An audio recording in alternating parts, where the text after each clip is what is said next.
Sveiki. Pagalvojau apie tokį dalyką, žinai, žmogus sako kartais, ten po visokio kokio išbandymų, nelaimių, visokių tokių nesėkmingų santykių, vis girdžiu, sako, išsiauginau storą skūrą dabar. Dabar jau niekas manęs neima.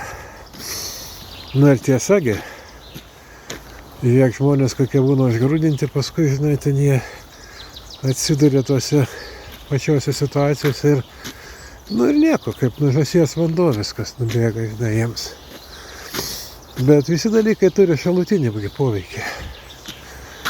Aš galvoju, kad jeigu į tave per tavo storą skūrą nejautrią odą nepatenka nelaimės, nepatenka jokie įžeidimai, skaudinimai, tai ir laimėms sunku yra patekti.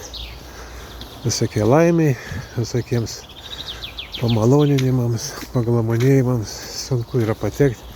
Žmogus tampa nejautrus. Tai viena. Nu, kitą dar baisiau, ko gero. Per storą skūrą iš tavęs nieko negali išeiti.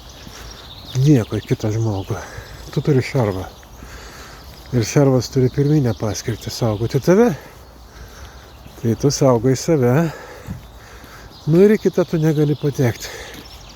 Nu, kaip tik todėl, aš manau, yra tiek daug tokių žmonių, kurie nejautrus, kurie gyvena tokį gyvenimą, kuriame yra daug racionalumo, tokio daug įsitaisimo.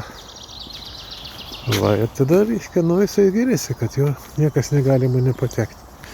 Bet iš tikrųjų tai yra priežastis tame, kad į jį niekas negali patekti ir iš jo niekas negali išeiti nieko gero.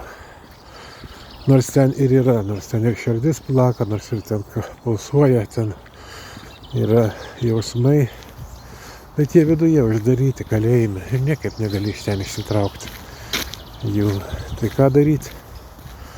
Ką daryti, žmogau? Nu tu žinai gal.